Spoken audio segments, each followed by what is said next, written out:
Hello everyone. So today I thought I'd bring you something a little different than my normal things. And it is while I'm waiting and preparing the next video in the voice series that I'm doing, looking at the techniques that Adam Lambert specifically is using to bring us such great stories through song. So I thought today I want to look at the voice in a more spiritual way, if you like, and its profound significance across so many different cultures and traditions and things like that. And I think it's really, really important to have a look at it because it is one of the things, after all, that the voice brings us, apart from entertainment and joy and fun and community. So, what are the things that's really important? I'm only going to talk about a few here because, excuse me, I think that it's a really important and profound topic. And it is something that I talk in depth with my students too. So, and have many, many very interesting discussions with them. So I thought I'd share a little bit of that with you here. So the first thing that I want to mention, and these are things that you may already know or have thought about yourself or have known and not thought about, you know what I mean? And so this gives you a little bit of just a reminder of how amazing and profound our voices are. So the first thing I feel is the connection to the divine. I've made some notes here, so if I look away, that's where I'm looking.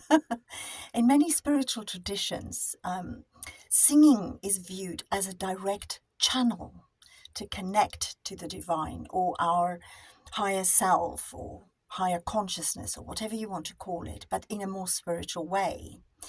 And it's been done for years and centuries and millennia through chanting and hymns and mantras and individual expressions of devotion, and there's gratitude, and or people seek enlightenment through using their voice in a certain way. I'm sure you've all heard of the om sound, which some cultures believe is the sound of the universe. So if you do that om and you hum om, it is the sound of the universe, and you are connecting with it because we are all part of it, aren't we? And so it is a profoundly important thing to do, is to see your voice as part of the divine, the cosmos around us. It goes beyond that, the consciousness that makes up everything. Our voice is part of that. And it brings me very brilliantly to my next point, because this is what I often tell my students. Years ago, I sang with a wonderful, wonderful tenor, and he said this to me. And at the time, I was very young. I didn't really understand what he meant, but I do now. But I think intrinsically, inside myself, I kind of did know. I just didn't understand the words he was using, but I now know what he meant. And it's this. It is the expression of our soul. Singing is often seen as the means of expressing the depth of our soul. The voice becomes a vessel for conveying emotions, experiences, and inner truths that's sometimes so difficult to put into words. Because the voice is an instrument, a complete instrument all on its own, and it is very unique. It can express not only the emotions and thought processes and stuff that we find in other musical instruments, but it expresses lyrics and words and the sound that goes with that. And the thing is, we all understand it so well because we all have a voice. Even if you don't use your voice as a singer, you have a voice, and the intentions behind the sounds and the words that people sing to you are clear to you because you understand them from your own vocal perspective. you know. I mean, often you hear, I can only speak from operatic type voices because that's my background. So my personal experience is from there. But I can tell you that a lot of singers refer to their voice almost in the third person. The voice does this, the voice does this, the voice does it. Not my voice, the voice. And it is because it's part of you. It's almost like it's an entity on its own that needs to be respected and looked after, and yet it lives inside your body. So it's that kind of a dichotomy, but it is something so, so, so special. And I think, obviously, unless you're a singer and you've experienced it for yourself, you may not quite understand what I'm talking about, but you'll know it inside somewhere. You will, because you have a voice of your own that can make sound, you know? And whenever we have that, even if we don't have any intention of singing or we don't like singing or whatever, your voice, the musical instrument that it is that you use every day to make sound and convey words and thoughts and meaning and emotions to the world, is a musical instrument, whether you like it or not. That's not a threat, but you know what I mean. Okay, and then so the next concept that's really, really important on a spiritual level, but also on a physical and emotional level, is healing. And I think I've spoken about this before in a long, long ago in a blog that I wrote on my Sound Bath website or blog site, whatever you want to call it. I'll link it below here so that you can go back and have a look if you want to see what I wrote. But the act of singing can be very, very deeply therapeutic because it offers a pathway for healing wounds, releasing pent-up energy, and fostering personal growth, for sure. I mean, some cultures actually employ specific vocal exercises for their healing properties. And so also when we sing, we activate the vagus nerve in our bodies. And this is a very important nerve. Some people say it's the most important one. It acts as an off switch for stress and anxiety. And so in a future video, I will look more specifically at the vagus nerve, I promise, because it is so, so important and has so much information that is not really relevant to this video at this moment in time. But it brings me to my next point, the fact that singing and using our voice in any way or shape in a community setting brings community together, brings unity. Because singing has very long, and I know you know this, has long been a way for communities to come together in shared spiritual experiences, you know, whether it's a church or another kind of a religion thing that people do, or sort of group chants or communal singing or choirs, or, you know, that collective sound that we make together definitely can foster a sense of unity and community and interconnectedness. And I don't know if you've ever sung in a choir, for example, but the sound around you, it just embraces you, doesn't it? And it folds you, and it's so, so wonderful. I'll tell you a little story. Years and years ago, I did voice workshops. And I remember I was in Hong Kong and we were in this beautiful, beautiful building. And there were all these people. They were not singers necessarily, although I think there were one or two singers among them. But loads, I think there were over 80 people in this room. And so at one stage, I got them to stand in a huge circle and hold hands and hum. Just hum. Any note, didn't matter, because I wanted to demonstrate how harmonious the human voice is with each other. You don't have to have specific notes. It doesn't matter which note you sing. And there were men and women and, you know, all different voice types together. And like I said, most of them were not singers. So they just chose a note and hum, and some of them would change the note in between the humming and stuff. It didn't matter, because I wanted to demonstrate that no matter what you sing, what note you use, if you sing in a community and you sing all together, it harmonizes the voices completely. Without intention, you will harmonize, definitely. But the most extraordinary thing, and I kind of didn't expect that. That was the first time I realized it, and it kind of shocked me a little bit in a good way. As we were humming and humming, and I kept saying to them, okay, try and hum louder and louder, open your mouth a little bit so that it becomes an ah sound more than a hum. And it was the most bizarre thing. I can't tell you how weird this was. And I've subsequently experienced it many times. It was almost like the sound coagulated in the middle of the group, and it formed its own sort of, I don't know, like a cloud of sound. It was just amazing. I mean, even now, just talking about it, the hairs on my body are standing up because it was so touching and profound that we created this almost other thing, that we all created it together with the sound that we, were making on that day. And it just took my breath away. I just thought, wow, we are so powerful with sound. It's just amazing. I know, I mean, I sometimes watch the Ancient Alien thing. I don't know if you do as well. And there's a faction of it that believes that the pyramids in ancient Egypt was built using sound to levitate those very, very heavy stones. Whether that's true or not, I don't know. I really don't know. I think they just, postulating possible scenarios.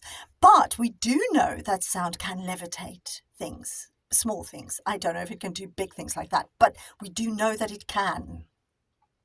I mean, it's been proven scientifically that it can do that, and I'm sure you've seen probably videos of it. So it does make you wonder, doesn't it, what else we can do with sound. I mean, it is true, I feel, that the universe is sound. It exists because of sound. Everything is vibration, and you can't have vibration without sound. So it's sound that makes this happen, and we are sound too. I mean, you just need to go somewhere and sit in a place like I don't know, an airport or somewhere, and you hear all this, the people talking, all the sounds. I find it fascinating. I don't know if you do as well. Anyway, I digress. And this is the point. This is why I make notes, because I can talk for Africa, where I'm from. So yeah, to bring me back down to my next point, which again is brilliantly leads me, the conversation I just had about, the maybe, sound being able to lift those massive stones and build the pyramids. Mind you, I have to just quickly tell you, people who have had voice work done inside the pyramids I haven't done it, but have told me that something amazing happens when you're inside the pyramids and you have those kinds of voice workshops where people hum together or sing together. And I am so curious. This one is on my bucket list to do one day. But this next point flows very well into that, because it's about manifestation. In certain spiritual practices, vocalization is used as a tool for manifestation and setting intentions. And I'm sure you know about that, I mean, we do it, all of us, we do it. We do it with prayers, we do it with affirmations or toning exercises. A lot of people do those. And it is a way of harnessing the power of the voice to bring positive change into our world. I mean, it's even used in therapies. There are talking therapies where people speak words that help to empower them and make them feel more positive and well. And I'm sure you've heard of those. I'm sure you've heard of it because it's quite well known. It's something out there that people talk about all the time. And I think it's really, really important because our subconscious mind listens to us all the time. And so there is a faction of people who believe that what we say it's almost a spell that we cast. Our words are spells. I mean, I always say to my students, be careful what you say and how you say it, because just because you said something and the energy of that sound has now dissipated doesn't mean it's gone. It's somewhere in the ether. That energy is still around us in the ether. So be very careful, with how you speak and what you say, because it lingers. It's like a little bit of a ghost of sound. It doesn't go away just because we can't hear it anymore, right? So yeah, I think the same thing is true for our subconscious mind. Whatever we say to ourselves, and people do this a lot, don't they? They berate themselves. They go, "Oh, I'm so stupid! I did this again," or whatever. Your subconscious mind hears this. It's much better for you to say things like, "Okay, that didn't work. Let's try this," or whatever. You know what I mean? Like, make it more positive, because you reinforce who you are by the words you say to yourself, especially the words you say in your head. But those too have sound. They do. We hear them, don't we? Oh dear. What are we like, right? But it is very important to say positive things to ourselves, especially because, you get these books about what you would say to friends as opposed to what you would say to yourself. And it is true, isn't it? I mean, sometimes you think, wow, if I was my friend and I spoke to me like that, I don't think I'd be my friend for very much longer. I don't know if you feel the same way, but we all do. We're very hard on ourselves sometimes. Well, I know I am. Anyway, so it brings me to my next point, which is that vibrations produced through singing are believed to have a harmonizing effect on the body, the mind, and the spirit. So by attuning ourselves to specific frequencies and resonances, we seek to restore balance and alignment within our being. And that is why I'm saying it's so important.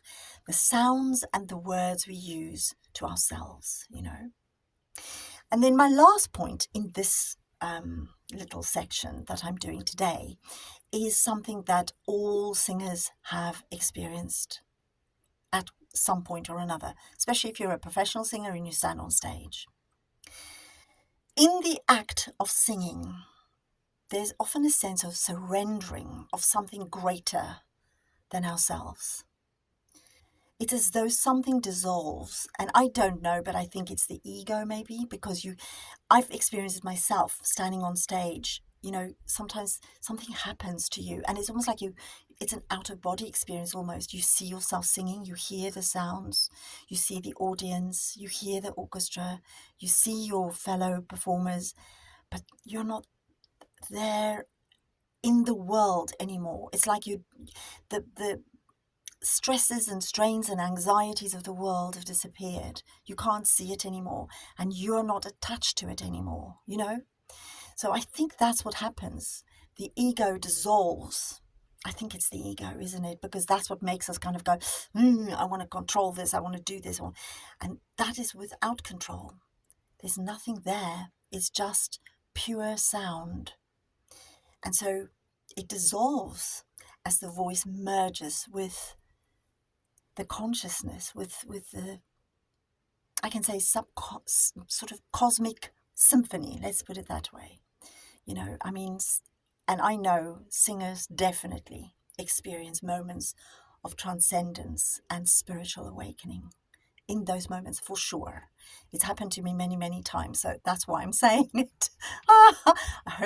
I hope you know what I mean, and it might have happened to you. And if so, I would love to know your stories. So please tell me in the comments below.